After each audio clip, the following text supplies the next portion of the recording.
Good morning and good afternoon and good evening, everyone from every single corner around the world. Welcome again to Dental Olympics webinars. And we're very happy today to have Rick Miron himself. And we've been looking forward to having you, Doc, for a long time. So welcome. Thank you. I'm going to read very quick Dr. Rick Miron bio. And he is the number 107 on our webinars now, and we have another 40 online.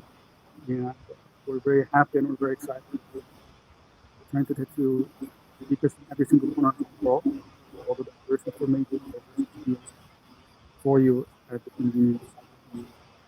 Dr. Richard Miner is currently the lead educator and researcher at the CR accreditation, and in faculty in Bern University. Completed his PhD studies in 2009. He has currently two undergraduate articles and lectured international many topics relating to materials. For the past 3 years, Dr. Myron has been recognized today as being one of the top 100 CE providers in the country and the youngest to ever make the list. Also, the top ranked researcher in platelet rich fiber therapy as per expert state independent review.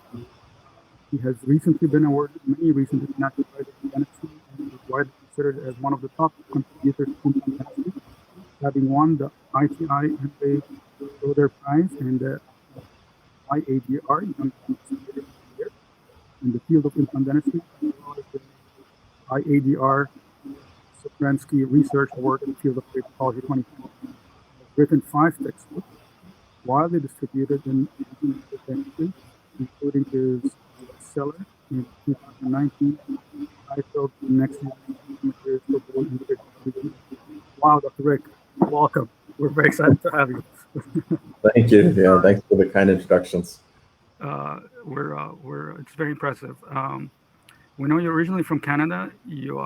And all the way from Canada, you decided to study your PhD in Switzerland, and then you moved to Florida. Very different cultures and very different experiences.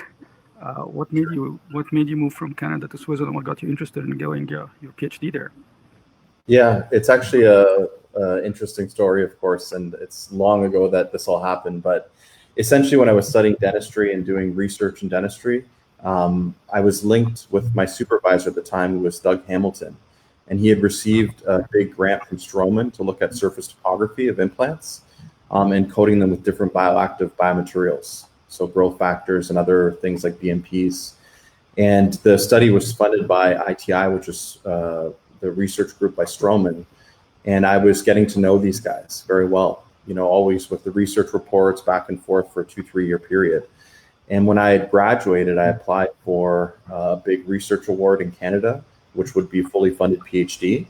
So I ended up winning this award, which was great. And so then I had basically a green ticket to go anywhere in the world. Everything was fully funded. Every flight was paid. PhD stipend was paid. Everything was paid. And so then I interviewed across the world, many different schools in the United States and Canada and Switzerland, Italy and France. I went all over the place. And out of all of the schools, of course, I was very highly drawn to Bern, Switzerland, because I was doing implant research at the time. The school that I decided to choose was Bern, and many great colleagues are located there, as well as Strowman is located directly in Switzerland. Nobel Biocare is in Switzerland. Many of the zirconia implant companies are in Switzerland, and so it just seemed like a great hub to go there. And I ended up choosing Bern, and that's how I went there. And then from there, like I said, I spent a number of years doing my PhD research and stayed on for a couple of years after that to be head of preclinical research for Dr. Boozer and Dr. Julian's team. And after a while, I decided to move back to North America, simply for a couple of reasons. One, I missed my family and my friends, right? So being that far away all the time was difficult.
generation biomaterials from all these cool little toys that we were playing with when I was in Bern.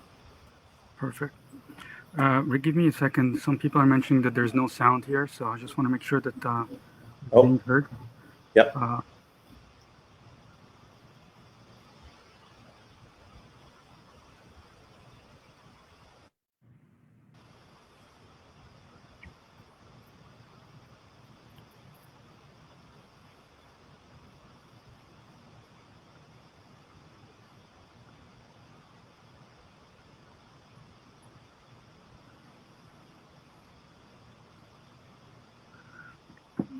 Okay, give us a few minutes. We're trying to check the audio.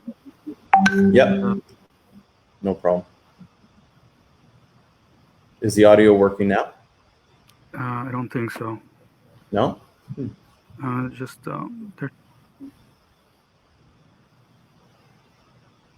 Now we have audio. Perfect. So, yeah? Yep. Okay. We were just talking about, I was asking Dr. Rick about what got him interested in going to Switzerland. And I know that he's originally from Canada. And Canada all the way to Switzerland, from Switzerland all the way to the United States in Florida. And everyone knows about Dr. Rick Miron and his immense contribution to the research and the PRF and the diverse information and education that he have. And everyone knows his enthusiasm as well, like with all what he's doing. He is the star of our generations in the PRF, for sure. And I was just asking him about what got him interested in going to Switzerland. So if you don't mind just telling the story again. Yeah, no problem. No problem. So, yeah. Sorry. Glad that we're live again, so no issues. Yeah, basically, when I was in Canada, this was more than 15 years ago, I was doing research projects that was directly linked to Straumann implant surfaces. And so I was a biologist in the dental school. My supervisor, Douglas Hamilton, was highly funded by the International Team for Implantology. And we were doing all this research with coating implant surfaces with new bioactive molecules. And this was things like Emdogain at the time, BMPs. We were doing work with PRF, this type of growth factors. And after the project was published, I was fortunate to publish in a good journal, Biomaterials. And from there, I won a big scholarship. And it was a Canadian scholarship that gives out 2 to 3 of these scholarships to different students that want to pursue a PhD. And it's fully funded, which means that whoever wins this award gets, up to 5 years of funding, full funding, 100% everything paid for. And so I always say it was like a green ticket for me, where now I can go to any school in the world and I'm fully funded. Every flight's paid for, all tuitions, PhD fees, everything's paid, living expenses, food, everything. And so I interviewed in the United States, I interviewed in Canada, I interviewed in Switzerland, Italy, and France, different places. And out of all the schools that I visited, the school in Bern, Switzerland was most attractive. And the reason why I always say this is that, number one, it's got a very high reputation internationally for the research that they do. But more importantly, I was doing a lot of research in implants. And if you think of the major implant players in the whole world, so if you look at Straumann is located in Switzerland, Nobel Biocare is in Switzerland, all the zirconia implant companies, the Xeramax, the Z Systems are all located in Switzerland. And so for me, it was a nice place to go because you're literally 30 minutes away from every single one of these headquarters. All of the research that they do in Switzerland from the main companies first get tested in a lot of the Swiss universities. And so it was really cool. A lot of these implant surfaces, the first people to ever work with these were actually in our lab. And so it was a way for us to be really at the forefront of that research. And like I mentioned already, when you work with guys like Daniel Boozer and Anton Sculian, which are both well-named big names in implants and in perio, every single company wants to do research with these guys. And because of how busy they are running the departments and their clinics and lecturing and traveling and teaching and everything that they do, a lot of times these new materials would get funneled down to us students, us PhD students, us residents, postdocs, and we'd actually be the first people in the whole world to actually test a lot of these different biomaterials, which was just amazing. So, it was a great experience. And best Swiss watches too. Best Swiss watches and Swiss cheese and Swiss chocolate. So a lot of things in Switzerland are high quality. Yeah, you spent 7 years there. I did, yeah. I spent a long time there. So it was on and off, like I said, for 7 years. And I was head of preclinical research as well. Wow. What made you come back to Florida? I was just mentioning. Uh, was it Yeah. So after I spent 7 years there on and off, of course, I wanted to stay connected with my family and friends. So I was always making these trips that were taxing on the body, going to Switzerland, coming back to Canada, or going to US. And at the time, like I said, I remember thinking my cousin got married, my sister got married, my sister had a child, all these different things. And sometimes I couldn't make weddings or I couldn't make, you know, baby showers, etc. And I felt kind of strange being out there, just dedicating my entire life and soul and everything I had to research, which is honestly, like I said, every day we were working. And just got taxing after a while, and I wanted to be closer to my family. So essentially, what I did was a lot of the work that we were doing, which is kind of cool now for me. I think my job right now is a lot better than what it was before. Was that we were doing a lot of the first human studies and clearance studies for FDA and CE. And so for European, we were doing a lot of this research. And now I do the same job here in North America, where I take into our labs and into our departments a lot of these new biomaterials. We test them, we do a lot of the research with them, and then we try and get them through the FDA clearance system. And for people that work around the world, they always know that new products come to Europe always before they come to the United States, right? This clearance is a little bit faster. And so a lot of times you see Straumann has a new implant system that's available in Europe, and then it takes 2 years before it's accepted here in North America. So one of the focuses that I try and do is try and make that process a little bit faster. So to work with different companies, do a lot of the FDA clearances. We write a lot of these documents with partnering with the FDA to get them through a little bit faster, as fast as we can, and bring these new exciting products to the U.S. market and Canadian market as well. So, we're very excited about all your research that you're doing. Is just amazing. You're the star of the PRF in our generation for sure. So yeah, we've done a lot. I think, of course, we owe a lot. I owe a lot of credit to how I was basically raised in the science world, because when you go to one of these high-end schools like in Bern, Switzerland, they're very critical. I mean, it's very intense. It's not like a normal school by any means, and it raises the level to the point where now I'm just doing normal research based on my standards, but all of a sudden, when I compare this to what everybody else is doing, it's elevated. It's very serious, and I've just learned how to do it a certain way. And so we're always publishing in the top ranking journals.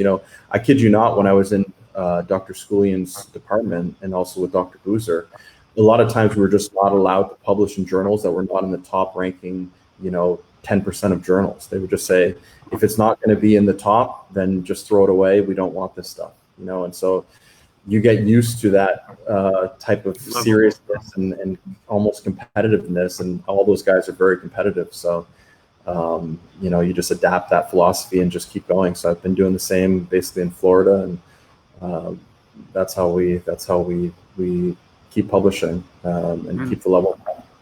And all of us have been seeing it very clearly in all our research, like your research. We're very excited about the lecture that you're going to be giving us today, and we're going to have a lot of longer discussion at the end as well. If you're ready, you can go from there.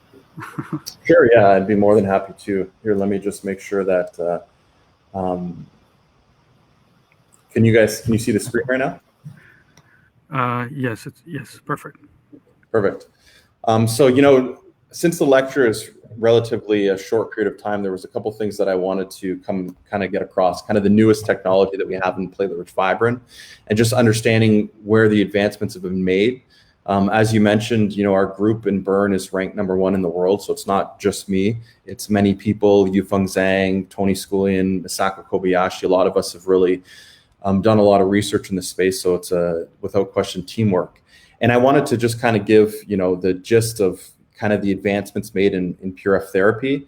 And then from there, at the very end of this lecture, I'll give a coupon code, which is called GIS, which will go to our online PRF EDU platform, where you can watch literally 6 hours of videos, which will cover all of the new and exciting things that we've done. But this will be more of an overview. So as I mentioned, like I said, I spent many years in Bern, Switzerland.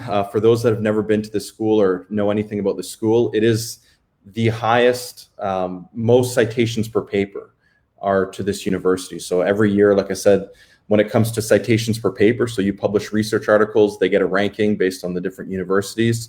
Bern University is ranked #1. And a lot of it has to do thanks to these two guys who I owe a great deal of respect to for all the things that they've done for me. But Tony, like I said, is very well known for his work in periodontal regeneration, and Dr. Boozer is very well known for all the things he's done with GBR, implant surfaces, etc. And I spent many years working in preclinical research with these two guys, so Dieter, as well as Reinhard Gruber. For those that know these guys, Reinhard was the head of oral histology when I first went there, so I basically just followed him along and did everything he'd asked of me, but he's a very, very smart colleague, now works in Vienna. And Dieter is one of the top oral histologists in the world, and he's literally pioneered a lot of new developments in implant dentistry. Tony, like I said, is very well known in perio. In fact, this past year, he won one of the top awards in the world by the IADR for some of his contributions to the field. And you'll see his name on a lot of the PRF articles. So Yufeng is one of these guys that a lot of people don't know. He's very well known in China, but not really well known in the rest of the world. And interestingly enough, when I won the scholarship to go from Canada to Switzerland, he won a scholarship to go from China anywhere in the world. And like myself, he wanted to go to one of the top schools, so he went to Bern. And we were the two guys that were testing a lot of these new biomaterials, whether it be PRF, whether it be bone grafts, barrier membranes, etc. And over the course of doing this for literally 10 years, we had lots of knowledge, and we wrote this textbook together called Next Generation Biomaterials for Bone and Periodontal Regeneration. It's very, very well known. Internationally, it was the top ranking book in the world earlier last year. And I always say the reason why is, number one, there's no reference textbook for biomaterials. So how should you use PRF? How to use allografts versus xenografts versus other types of materials? That's a big open question that there's not a lot of data or textbooks on. So that's one of the reasons. And the bigger one, I think, is, most clinicians will get a lot of their knowledge on biomaterials from sales reps. So, a lot of sales reps will say, well, now we have this new type of membrane, or we have this new type of bone graft, et cetera. And unfortunately, like I said, that's probably one of the last places in the world you want to learn about, newer technologies in dentistry from. And this book basically filled that gap. And of course, in it, we talked a lot about PRF. So, PRF, very simply, it's a long history of work that's been done in this field. We're not inventing anything. I always say that. We owe a lot of respect to guys like Professor Robert Marks, as well as Arun Garg, who many years ago invented the whole field with PRP and how to separate layers. And, I go back to their articles 20 years ago and just reread them literally to figure out, what the differences are, because they have a lot of these pioneering studies that are very effective at concentrating these platelets. And long story short, out of all the blood cells, out of platelets, red blood cells, and white blood cells, platelets is what they found were the guys that really help with regeneration. And so the goal of a centrifuge is that you're separating cells based on their density. Light cells go to the top, heavy cells go to the bottom. Of the group, the red blood cells are the heaviest, they go down. Of the group, the platelets are the lightest, they go to the top, right? So platelets are the light guys, they get shift to the upper layers. Now, the benefit of PRF, so to speak, over PRP is simply the fact that you're removing the anticoagulants. And by doing so, you're going to form a clot. And by having all these cells and growth factors trapped in the clot, then the advantage is you get a slow and gradual release of these growth factors. Now, I always say in my courses, I don't get into debate who the inventor of PRF is. Some people think it's just a trade name. Other people think it's stolen from the PRP guys, and I never get involved in that discussion. What our lab is focused on is, where's the technology today? Can it be improved? And if yes, then we try and just basically help the field. As well, we spend a lot of times trying to get these things through FDA clearances. So as you know, a lot of these PRF technologies are not FDA cleared. Not a single device is FDA cleared for medical use. So believe it or not, you can't use PRF for things like diabetic foot, treatments. You can't use it for knee injections, although people do it. It's not FDA cleared. And so one of the roles that I, take upon myself is I try and collaborate with different people in medicine and get these things FDA cleared. That way they can be utilized more widespread. Now, the advantage of PRF is that you're basically concentrating growth factors that help with angiogenesis, so new blood flow, cell recruitment, as well as TGF-beta. I'm not going to get into discussion of each one of these, but long story short, any tissue that you want to regenerate, whether it be knee regeneration, bone regeneration, soft tissue regeneration, hair regeneration, skin regeneration, you can always benefit from having more blood flows to those areas. You can always benefit from having more cell recruitment to those areas, especially when they're stem cells, as well as having these cells proliferate. So it's one of the reasons why, whether it be PRP, PRF, you always see that these are being utilized in many different fields of medicine, as well as dentistry. Okay, so the goal of the centrifuge, of course, is to separate these cells based on their density. And as I mentioned, some of the pioneering studies are dedicated to these three colleagues here. And of course, if you want to improve the healing, one of the things that's been learned more recently is, of course, the anticoagulants. So when you can remove these, and I always say a lot of the ability to remove the anticoagulants has to do with the differences in tube technology. And I'll show some of the stuff that we've been working on more recently. So again, you're going to draw blood, you're going to spin it in a centrifuge, and then you're going to create these different layer separation. For those that want to learn more, like I said, you'll have access to the free online platform where you can learn more about how these cells are separated, etc. Now, there's different protocols that we use, and each of these protocols does something totally different, in fact. So the one that most people know about is the regular membrane. Okay, and the regular membrane, the goal of it is basically just to separate the cells so they're evenly distributed. Others, such as the liquid PRF, are utilized basically for facial aesthetic type things where you want a little amount of volume that's more concentrated. Others, such as the CPRF layer, are taken from the Buffy coat layer, which are much more concentrated in platelets and leukocytes.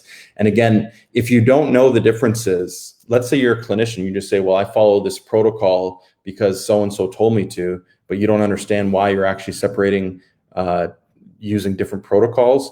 I highly recommend, like I said, reading some of our group's research articles, because we've literally taken 24 different protocols from the same patient, and we spin it 24 different ways to see where the cells are going and in which layers they go to when you spin at different protocols. And based on that data, then we give recommendations for, how to spin liquid PRF versus a solid PRF versus concentrated PRF versus whether we do ALB PRF, et cetera, et cetera. And those papers, like I said, are one of the reasons why our group has been, highly ranked, because of all the ability now for clinicians to very easily say, if I do this, I understand that I get this. If I do this, I understand why I get that. One of the problems in the PRF world is, why do we spin for, X speed for this amount of time? And you say, well, because so-and-so told me so. And, scientifically, when you want to be doing these things, you actually want to understand better, what you're doing. So it's one of the things that our group's really done a lot of research in. Now, tubes.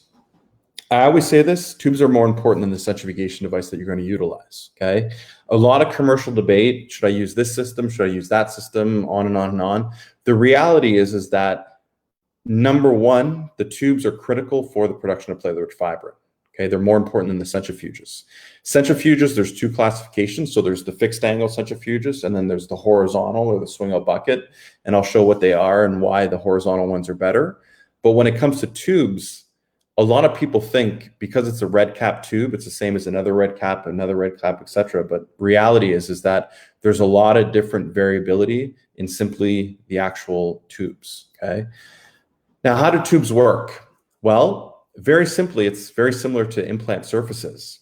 If this right here is an implant surface, okay, I want this to be as hydrophilic as possible.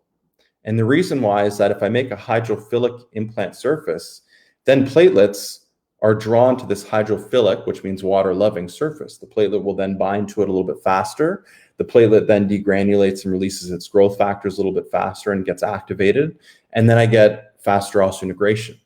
So if you look at implant dentistry and you look at, the Nobel active surfaces or the SLA active or these companies that are changing the implant surfaces, several years ago, a lot of the times what they're trying to do is make it more water loving, because then they can attract these cells to bind to it faster, and you start the whole biological process a bit faster as well. The same is true with tube surfaces, okay? If you make an actual PRF tube wall more hydrophilic, it's more water loving, that little platelet will then bind faster. And when he binds there, that clot will form thereafter, and you'll get a bigger and better clot essentially based on that glass wall, okay? And glass is better at doing that. So when you see the red tubes, again, hydrophilic surface here, usually made out of glass. Other companies will make these silica-coated plastic ones. They don't work quite as effectively. But long story short, you're trying to make them hydrophilic. Now, when you want to make liquid PRF here, the opposite is true. Now, if I make a tube wall surface and it's very hydrophobic, then that little platelet that wants to bind to that surface, it's water propelling, it's hydrophobic. So water is not attracted to it. So that little platelet that's floating around in this liquid can no longer bind to that surface, and instead he stays in this liquid environment longer. As a result, it stays liquid longer. And then you can do things like drop the liquid PRF and do knee injections, facial injections. You can use it as a liquid device. So the tubes are very important, because if you're one of these people that, you spin PRF and sometimes you get big membranes, little membranes, medium membranes, sometimes you spin and there's no membrane at all, and you're using a red tube, it's not that you spun incorrectly or did something wrong. A lot of the times it has to do with the tube that you're using, okay? Because if that tube is more hydrophilic, then it will make, more standardized membranes that are better. The more hydrophilic I go, the better the membrane. Liquid, the more hydrophobic I make that tube, the longer it'll stay liquid for, okay? So there's real advantages to understanding how these tubes here work. Now, I don't need to show, how to make sticky bone and all these other things. I think this is common knowledge, but of course, more and more people are using platelet-rich fibrin today to make things like sticky bone, using the membranes here as barriers over top. And of course, we've done a considerable amount of work in this field. If I had to summarize, which I'm not getting into all the clinical stuff today, PRF is very good for soft tissue healing, and it's a little inducer of bone, right? It's not a big inducer like a BMP is. And I think a lot of people draw that out of context, where they show that PRF is making a lot of bone or that it's also inductive. The reality is that it's much better for soft tissues than it is for bone regeneration. And so here's a slide that was provided to me from one of my colleagues, Dr. Delia Tuttle. And she just basically summarized, the development of PRF. And I looked at the slide and I said, can I use this? Because it explains kind of the history and what we're doing today and the differences. So of course, PRP, those were the pioneers, where they're spinning. And by the way, they used horizontal centrifuges back then. And they get their concentration of platelet-rich plasma. So they get the plasma layer that's rich with platelets. And they do a nice job actually separating these cells based on their density. The only disadvantage that I would say to these protocols originally was the fact they used anticoagulants. So that kind of limited the regenerative potential. But when it comes to a lot of the original concepts, like I said, sharp individuals that developed this technology. Then when it came to the PRF world, originally, the thought process was, well, now we're taking away these anticoagulants. We have to spin fast. We got to do these things fast because this thing's going to clot. So they spun too fast for too much time. And you see these original protocols were very, very fast. And they also did this using fixed angled centrifuges now, because these devices were typically a little bit cheaper. And I'll show the data of what happens. But long story short, you're now concerned, you remove the anticoagulants, you spin fast for a long period of time, get this layer separated. And later on, it took more than 10 years, and this was an invention by a German colleague, Sharam Ganazzi, that found that when you spin very fast, a lot of the cells go to the bottom of the tubes, okay? So if you went a little bit slower, you could retain more of those platelets in the upper layers, because when you take PRF, it's always at the very top. And always remember that when you centrifuge fast, all the cells are always going to the bottom of the tubes here, okay? So there was a lot of development there. And like I said, more recently, our group with a lot of other international experts found, if you just went back to the horizontal centrifuges that were used early on with the PRF world, you actually got better accumulation of platelets and leukocytes in these upper layers. So it was just logical, like I said, and that's basically what we've been doing since then. Now, this paper here, like I said, was a pioneering one that was done by Ganazzi and his colleagues. Like I said, he found in 2014, the faster you spin, the more these cells go to the bottom of the tubes. Okay, so it was a little bit of an issue here. And he did all this very nice histology to show that. And of course, our group, and one of the first areas of research that we worked in was really growth factor release. And Misako Kobayashi, who's an oral maxillofacial surgeon as well as a biologist, really showed in some really nice studies that are very highly cited that simply by the spinning protocols, you can get up to 4 times more release of growth factors. So this was amazing, because it said literally you could take, for instance, your blood and I could spin it only differently using the same machine, the same tube, everything's the same. The only difference is the protocol. And that protocol was so important that you'd get plus minus 4 times more or less cells, growth factors, sorry, based on how you were spinning. Okay, so it became very important, obviously, to use the right protocols and to, follow the evidence base in some of the literatures. Now, always remember that when you spin fast for a long period of time, right, you're separating layers based on the G-force that you're applying to these different blood cells. So if I spin fast for a long time, the faster I spin, the more separation I have, right? So I get a bigger membrane. But the problem is that when you look at the leukocyte numbers, they're low. When you look at the growth factor concentrations, they're also low. And when you started to slow these speeds down, you would get a smaller membrane, but it would have more cells and more growth factor release, right? So that was the big difference here. Always remember that just because you have a bigger membrane doesn't necessarily mean that you have a better membrane, okay? Sometimes, like I said, especially in these cases here, when you spun slower for less amount of time, you'd keep more of those platelets and leukocytes in the upper layers and produce an actual better platelet-rich fibrin. Now, this paper right here was one that was published by our group, and I always say it's the most important research that we ever did on platelet-rich fibrin. Okay, it was published, like I said, about a year ago, so about a year and 2 months ago. And it was titled A Novel Method for Evaluating and Quantifying Cell Types in PRF and an Introduction to Horizontal Centrifugation. I did this with one of my colleagues, Yufeng. So again, Yufeng came up here as well as with Tony and some other of our PhD students. And the reason why we did this research was very straightforward. When we looked at the literature, a lot of times, when we looked at histologically, some centrifugation, like LPRF, for instance, where you're going very fast, all the cells would be accumulated at the Buffy coat layer. Others, when you went a little bit slower, you get a nice even distribution of these platelets. And of course, if you're going to use a PRF membrane for any type of regenerative procedure, so imagine, I'm raising a flap and then I put my collagen membrane down and I want to put PRF over top of this. Well, I want to make sure that that band of PRF that I'm laying over top has platelets throughout this entire PRF membrane. But the reality is histologically, you'd look at this thing and some protocols, you'd have all the cells down here and everything up here was completely, nothing in there. And then others would be, better separated. One of the pitfalls to the research that people were doing is that after you spin, they would take out the plasma layer and then they'd send this to a CBC. So you get a complete blood count. Okay. And that's how a lot of research is done to figure out how many more times concentrated you have platelets and leukocytes. Okay, so example here, when you spun at these LPRF protocols, you'd go in here, you'd grab all this plasma layer.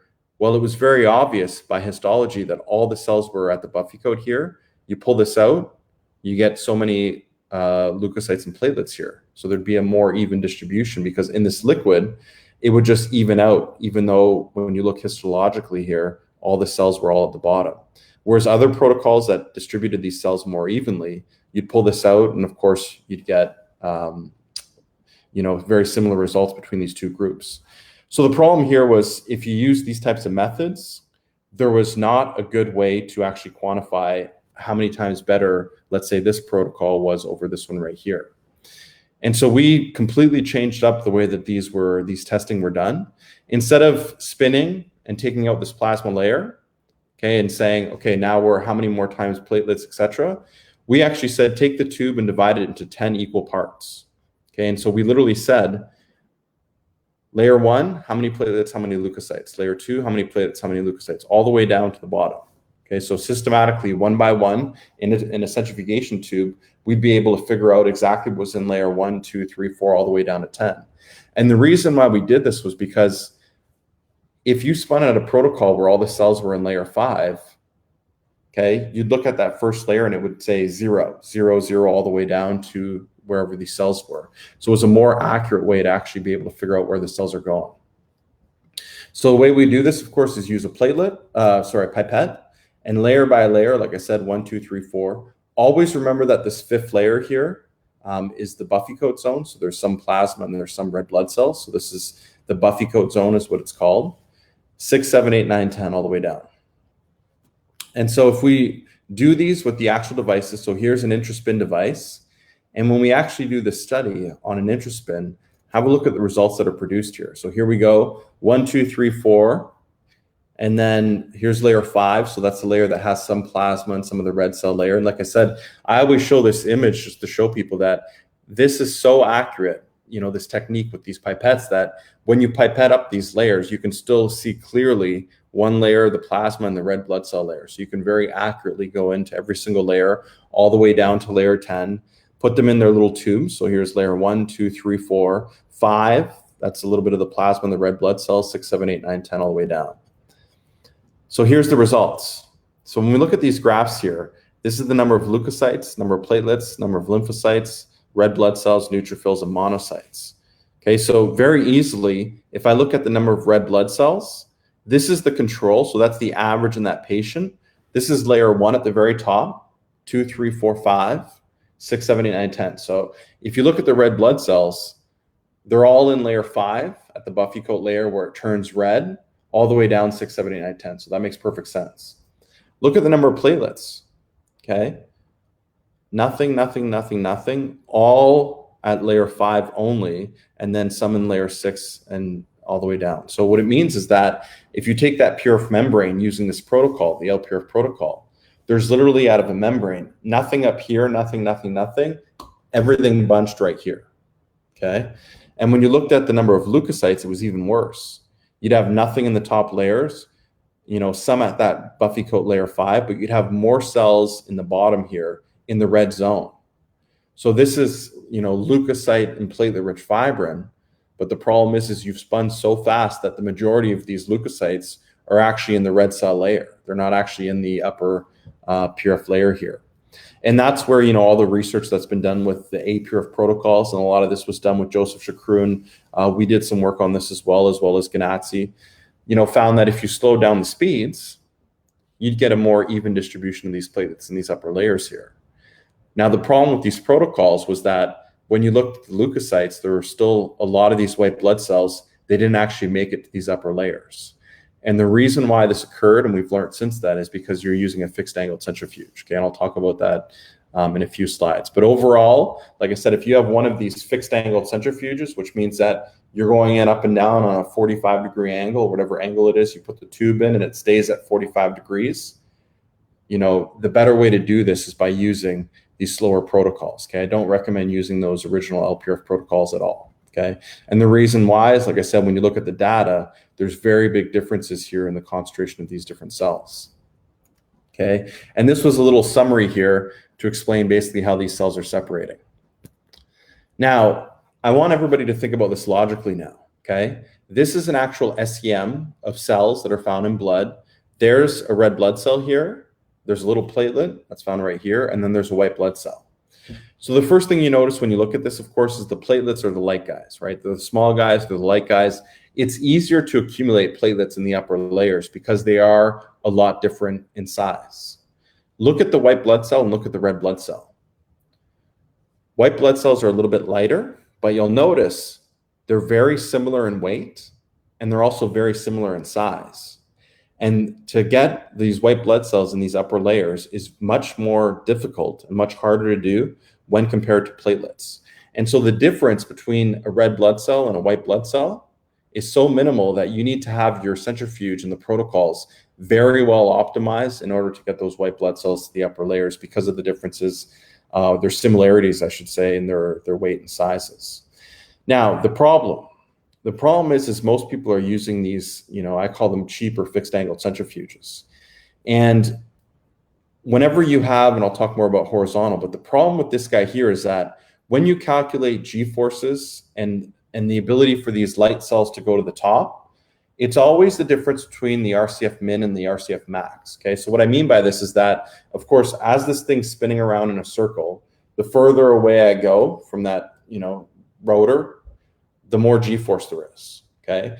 And a light cell versus a heavy cell will separate based on the differences between this RCF min and the RCF max, okay?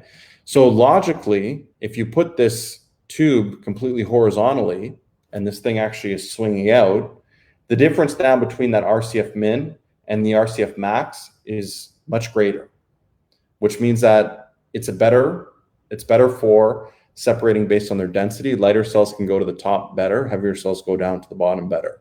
So that's one advantage. Now, the biggest problem that we see with these fixed angle centrifuges is the following. When you start spinning very, very quickly on a fixed angle centrifuges, the cells, they all go